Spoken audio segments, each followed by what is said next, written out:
The Auditorium Volume 1 is the collaboratory studio album from Chicago's Common and legendary hip-hop producer Pete Rock. I mean, these two first collaborated back in 1996 with the B word in you, and I can't find any other collaborations between them. I feel like they might have done, but I couldn't find any. But if that is the case, the fact it's took them almost 30 years to collaborate again is kind of nuts. But yeah, they came back together for this record. Common, one of Chicago's most well-known figures in hip-hop. This is his first album since 2021's A Beautiful Revolution Part 2. Well-known actor, Grammy Award and Academy Award winning artist. Most known probably for his album B, and known for working with Kanye a lot in particular when he was on Good Music for a bit, but very talented MC, quite underrated I think. And we also have Pete Rock, who, as I said, legendary hip-hop producer, has worked with, since the 80s when he worked with Heavy D and the Boys, he's worked with Public Enemy, most of the Wu-Tang Clan, Run DMC, Nas, produced The World Is Yours, arguably one of the greatest hip-hop songs of all time. Slick Rick, Busta Rhymes, De La Soul, and for more recent times has worked with Westside Gunn and Conway the Machine, of course, of the Griselda label. And Pete Rock's not released an album as well since 2021, which was 21 Grams Worth Its Way in Soul, which was released alongside an artist, AMXXR. I'm not sure how you pronounce that name, I apologise. But yeah, they've come together for this quite monumental moment, and yeah, it's a really good album. A really enjoyable hip-hop album that contains soulful rap, there's a bit of boom bap. It really fits the sort of title. It's this cinematic, this dreamy, this atmospheric experience.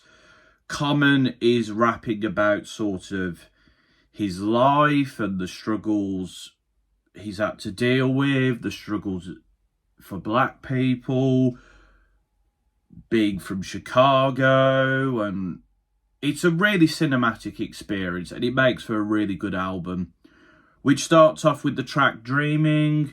Nice opener, uses soul samples here very well. As I said, very movie-esque production. Its use of horns is great, and Common is he's just flowing. He's talking about sort of these very big prominent legends and how they respect him in his dreams, and he's kind of putting himself up there maybe, or kind of saying that he looks up to these people. But I think it's a good start to the record, and it kind of sets the themes of the record quite well as well. We then go on to Chi-Town Do It. Love the sampling of All Falls Down. Very poignant, as this track is about Chicago. It's got this soulful production. It's about sort of charming a girl who doesn't trust rappers, but Common compares her to his love for Chi-Town, Chicago. It's a really good track. I do enjoy it, I've got to say.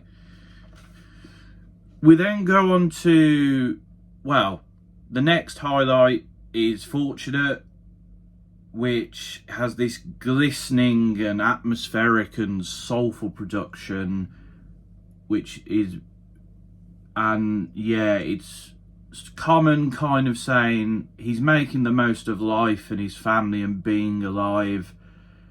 It's a really sort of lovely track, because it's kind of saying about how you've got to make the most of life, and you're fortunate to be here, you're fortunate to have these things, and you've got to sort of take advantage of that. And on the chorus, nice use of a sample. It really puts the track all together.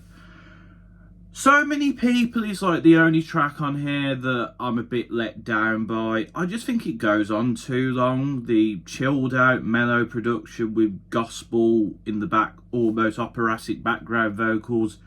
It's a bit repetitive. I do like Common's verse here about like this person who's showed up for him, but the production it goes on a bit, and I get a bit sort of fed up of the track, and it does go on a bit too long. And I just think the production could have had a bit more going on there to sort of make me like it a bit more. Also, the track that got nominated for the Grammy, When the Sun Shines Again, is a track I like, but I don't know, it doesn't wow me, which is why when I went into this record I was like, okay, I might like this, but I don't think. But this album is pretty great.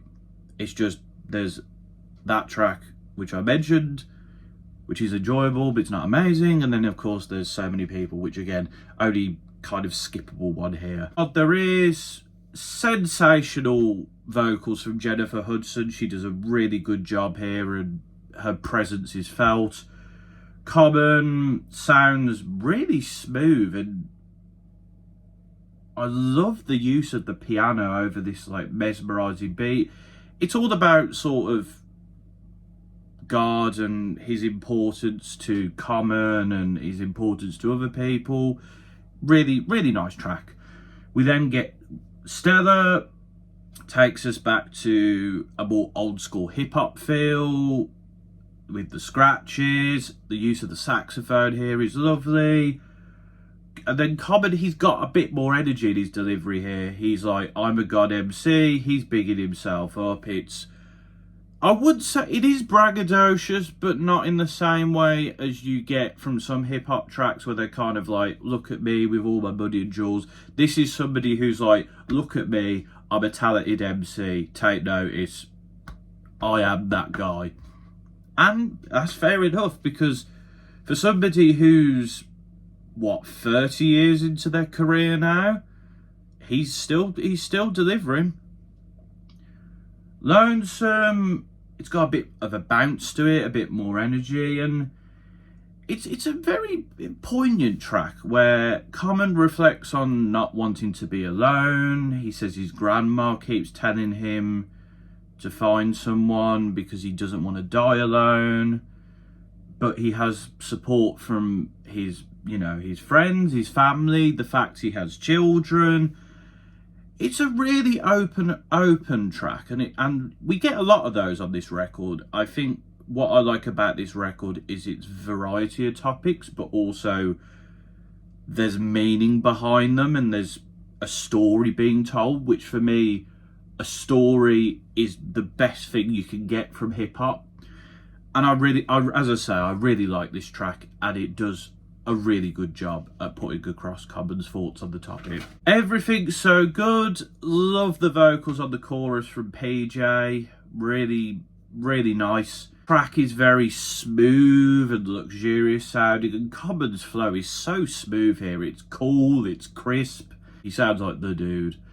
And he's reflecting on being with this girl and how he got here and how he's in a better place now than he used to be. It's a very reflective track, and again, he's looking back on where he came from and sort of looking at where he is now and thinking, do you know what? I've done well for myself, and I'm very happy about that, and he has every right to be. And the final highlight is Now and Then, which is this smooth 90s boom bap. He reflects on sort of the treatment of black people in society, and like how people try to make it through hip-hop and other means. And there is an outro, but this is basically the closing track to the record, and I think it's a nice sort of roundup of like the themes and common sort of story he's been telling on this record. And the choir vocals on the chorus, lovely stuff, lovely stuff. And yeah, it closes the album up really nice. I really enjoyed this record. It's a really good hip-hop record. It's a throwback record, but it doesn't sound dated. It sounds really nice. Common sounds full of vigour and passion, and he's got lyrics and storytelling. His flows can sometimes get a bit monotonous, but he does change it up here.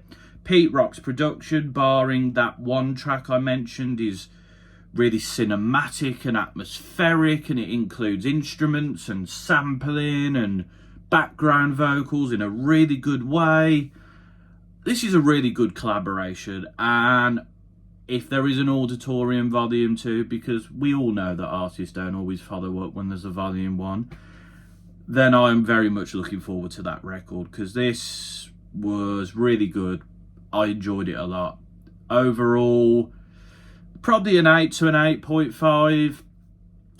This is a really great record. Very much deserved of being nominated for a Grammy. And yeah, great record. Can't wait for the sequel.